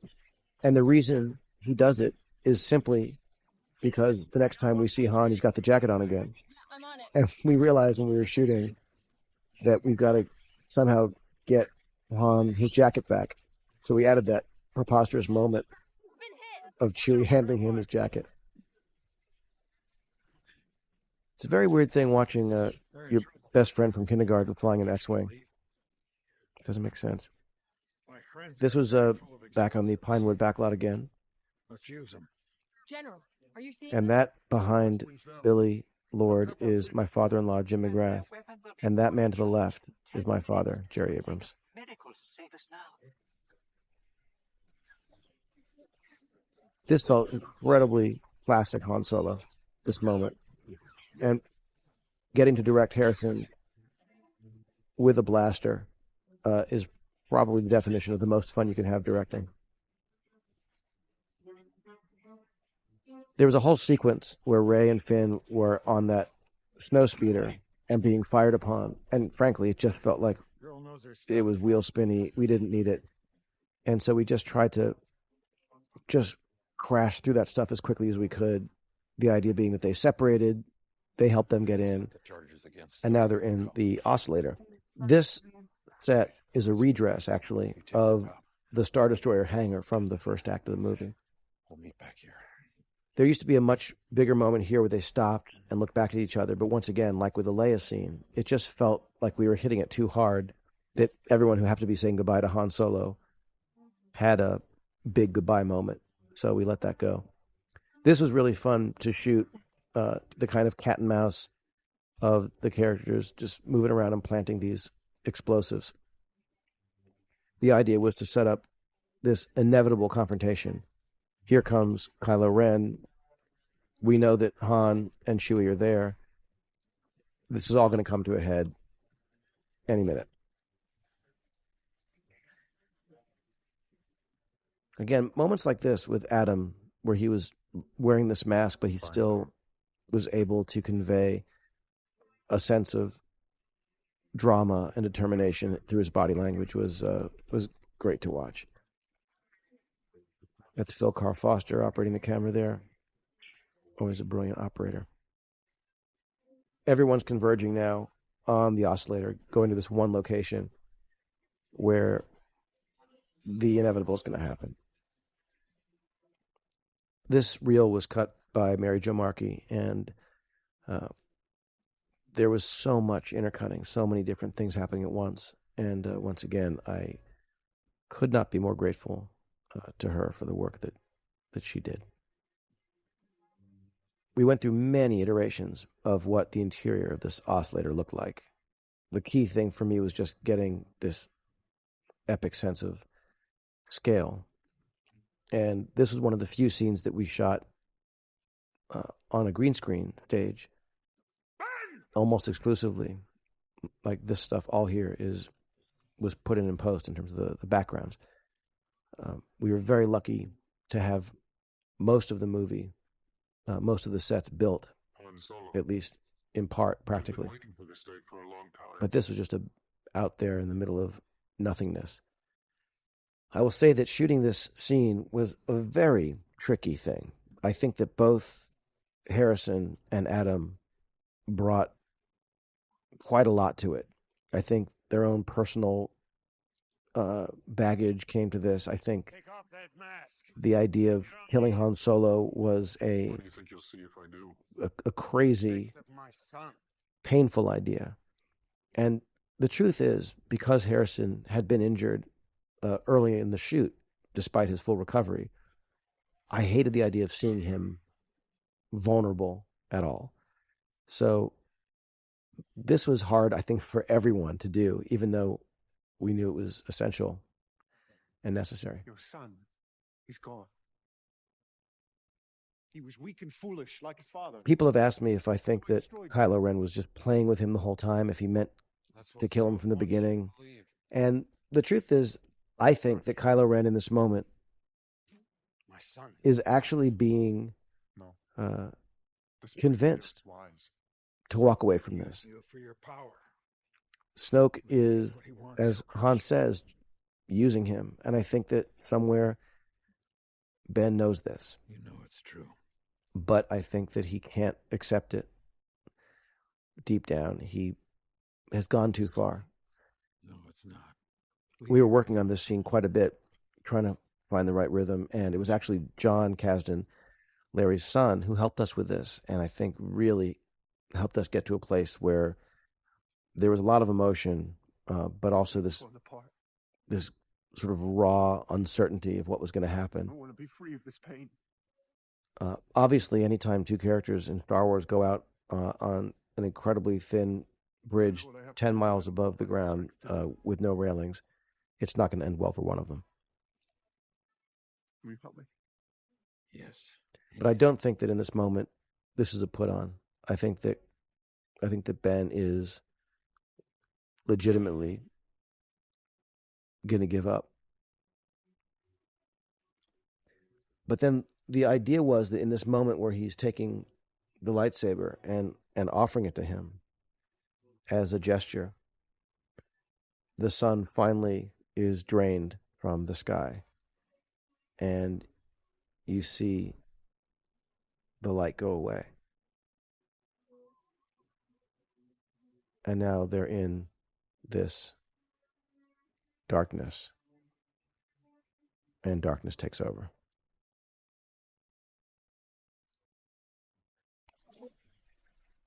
And as if this moment isn't disturbing enough, he pushes the saber further in and says these terrifying two words.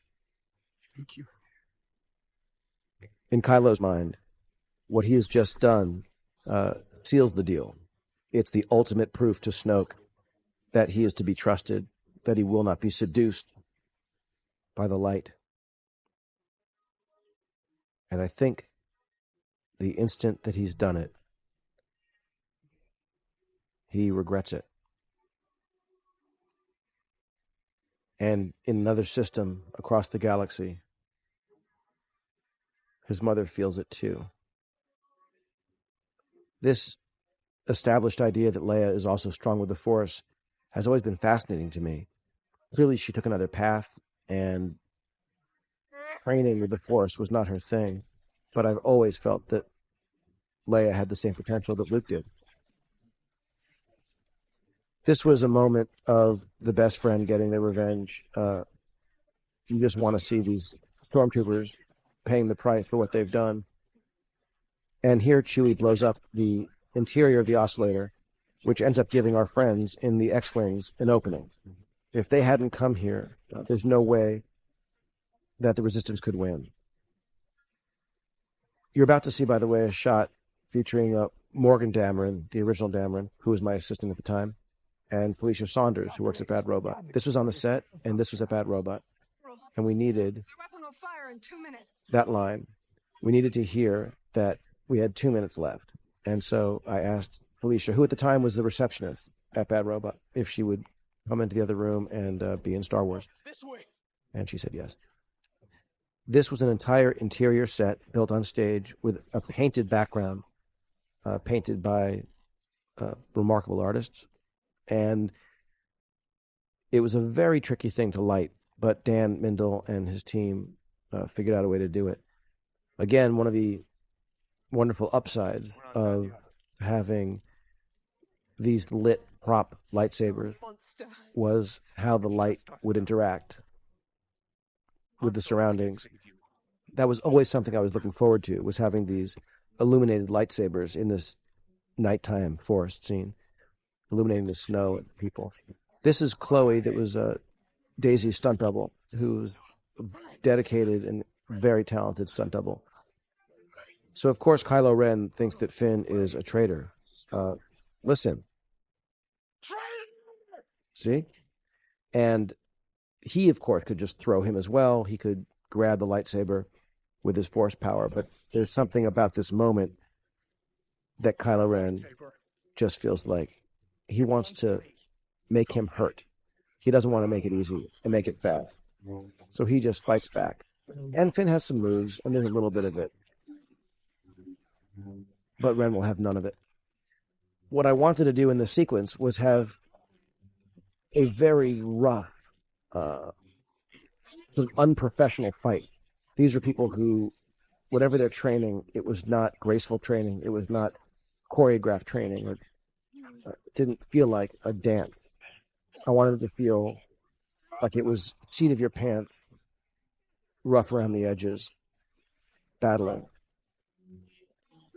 This moment that's about to happen, when the lightsaber goes flying past Kylo Ren into Rey's hand, was Brian Burke's idea. We were working very early on in development of the script, and he had this thought: what if the saber just races right past Ren, who's reaching for it, and it goes into Rey's hands? So shooting this scene was something I've been looking forward to for a long, long time. I think my favorite thing about it, beside the sound effects and the music, is that Daisy is playing this amazing shock that she's holding this thing. The thing that she said she'd never touch again. But more than that, it's this moment of acceptance that this thing that we all knew was going to happen is now something she's accepting too. When I showed the first cut of the scene to Steven Spielberg, who was an incredible ally and partner in crime, and not just getting me the job, but helping me with the film as we went along, he suggested, what if trees were falling while they were fighting? And I said, that's cool, but we've shot the scene already. And then I said to Roger Guyette, is there any way we could have trees falling? There's a brand new hole in that oscillator. And he said, if you want to pay for it. So we did. Red 4, Red 6, cover us. I'm on it. What you're about to see is a callback to the trench run in Star Wars. Part of it was we wanted just to feel that kind of thrill of going in and the history repeating itself, of the battle happening all over again. But in this case, the Force hero isn't going to shoot the most incredible three-pointer of all time. Instead, it's going to be our daring pilot who's just going to be brave and kick-ass and do the job, finish the job that Han and Chewie started. But the story we really care about is back in the woods. And you know that there's 30 seconds left now before the Resistance is going to be destroyed. And here goes Poe in, and flies through the interior of the oscillator, which was, by the way, Roger Guyette's idea when we were working on this sequence. He thought, what if Poe flew inside the thing? And it just, I think, made him an infinitely more badass pilot. And so here you have this epic destruction of this weapon, which begins to trigger the planet's demise. And we're back in the forest with the story that we really care about, the focus of the story, which is Rey and Ren. This is Chloe doing this move there. That's Chloe there. And that's Daisy. They just did a sort of cowboy switch. That was a practical effect there with the trees. I also showed this film, an early cut, to my friend Ava DuVernay, and she had a bunch of great suggestions. One of them was that she really wanted to see Daisy in her attack on Ren coming up to have one really cool moment. I'll show you the shot that we ended up getting per her suggestion. But we always had this moment from when we shot it originally. I could show you the ways of the Force. And this used to be where she called him a monster and then pushed back. But instead, we reshot this and had her take this moment of hearing the Force and thinking about what Maz had told her about closing her eyes and letting it in. And so she has this incredibly internal moment that is sort of extended in kind of movie time, where she basically feels it, accepts it, and is now ready to kick his ass.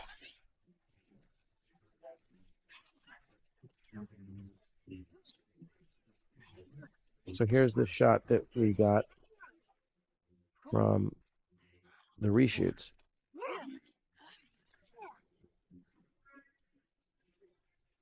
This one here, ready?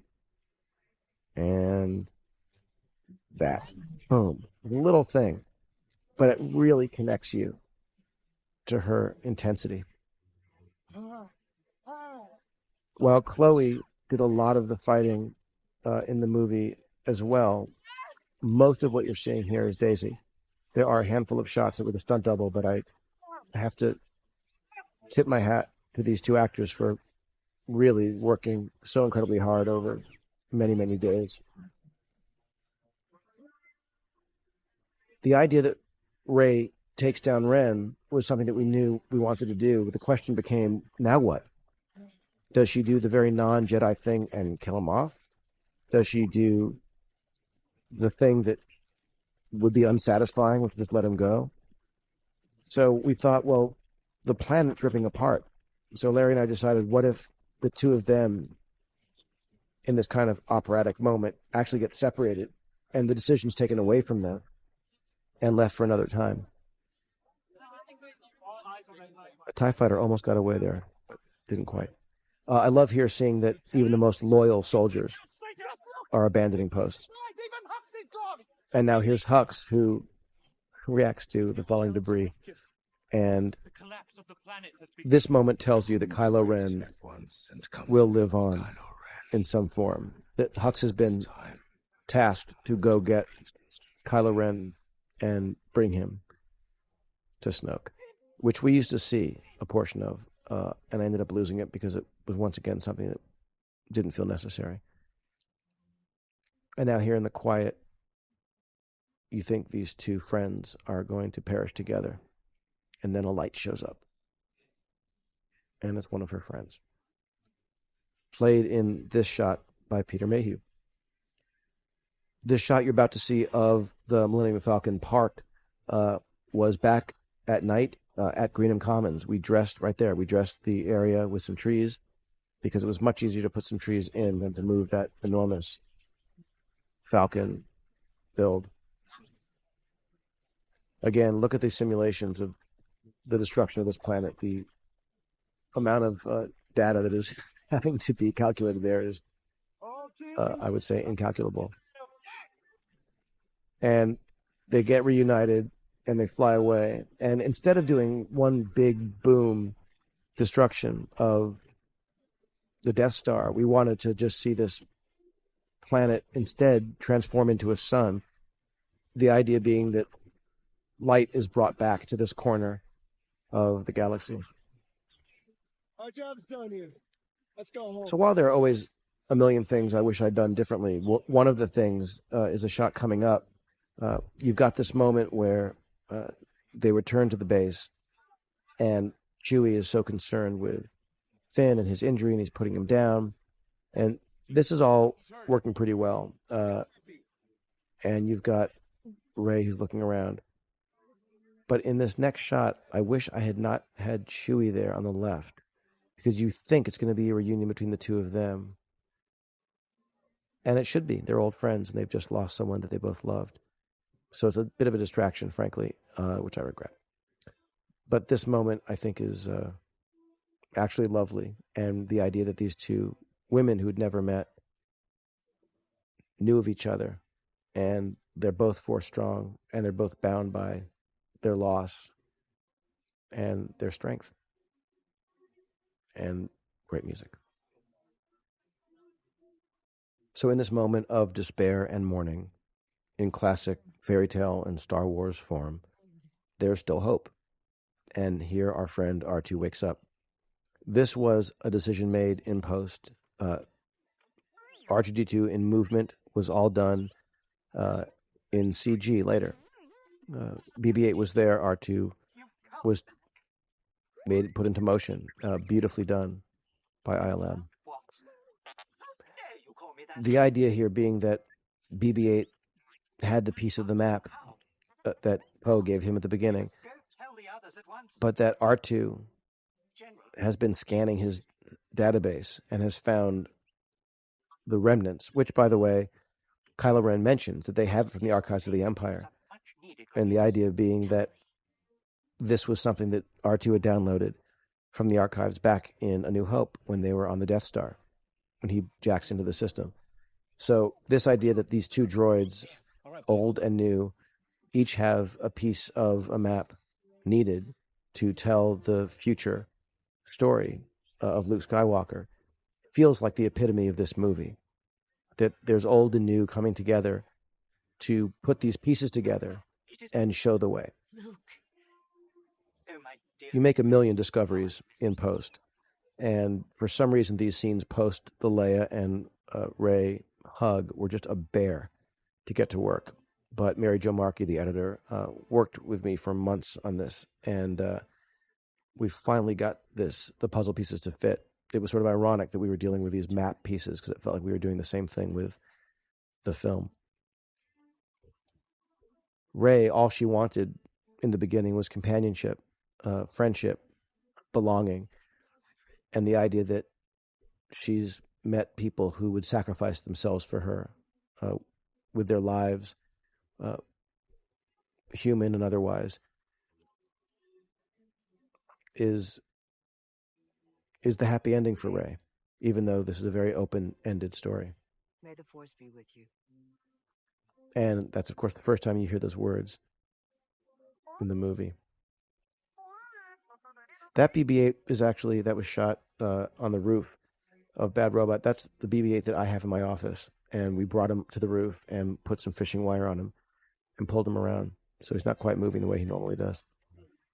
Speaking of droids, Anthony Daniels so hated the red arm that he had that at the end of the movie, I gave 3PO his golden arm back. He finally got his proper arm reinstalled, as he mentions earlier.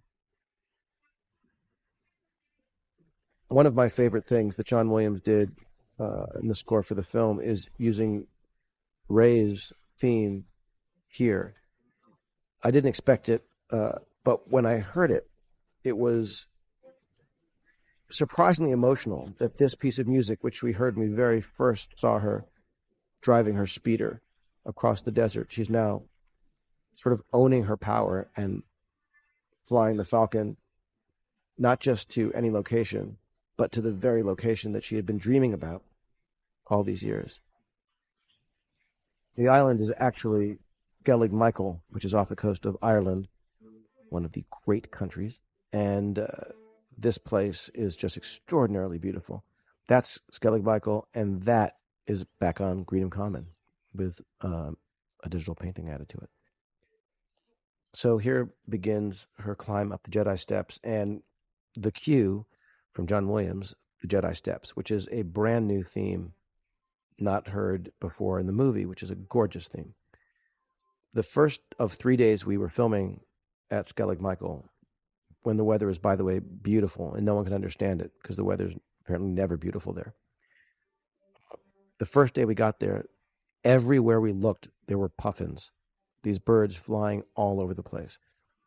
And then the next day we got there, and they were all gone. They had all flown south. We weren't allowed to do anything but shoot there. We couldn't change the location. So, for example, we could just bring camera equipment. This wall, these structures, these were part of a monastery built between the 6th and 8th centuries. It was just precious, and we were very lucky and honored to get to shoot on this location. And speaking of honored, this was something I've been looking forward to the entire experience, was the moment when we would finally get to see Luke Skywalker. We were shooting this scene, and I had my phone, and I pulled up the Binary Sunset theme and played it, and was almost brought to tears by the power of being there with Mark Hamill in this role, and Daisy, who, like Rey, had come from this sweet and humble place and was now quite literally carrying the torch for this saga. And her face here, this moment where she's reaching out to him and finds a strength and a determination. And Luke, who looks at her just knowing what it means to accept this plea to come back and help. And we leave them here until episode 8. It would be impossible to properly thank everyone who deserves thanks in this, but I need to say thank you to Kathy Kennedy for inviting me into this incredible adventure and being such a wonderful partner along the way. To Lawrence Kasdan for writing a script with me all over the world and giving me some of my favorite memories I'll ever have at work. I think mostly I need to thank my wife, Katie, who gave me the thumbs up to take this on, even though we had other plans, and being such a wonderful, priceless, loving supporter of this entire process, every step. And to my kids, some of whom I got to see a lot during this process and others not as much, but I love you all, and I'm so grateful for your understanding in not just the making of the movie, but all the madness that comes with it. And to my parents, I need to thank my dad, who got to come to the premiere of this movie, and to my mother, who didn't get a chance to. But I love you both for many things, but mostly for taking me to see Star Wars when I was 10 years old. And to every name that you see in these credits, each name is a person who had loved ones that they could have been spending time with, but instead they were working on this movie in one form or another. And I'm grateful beyond words to each of you, mostly to George Lucas, without whom none of us would be here doing any of this work. So thank you, and I hope you enjoyed The Force Awakens. See you next time.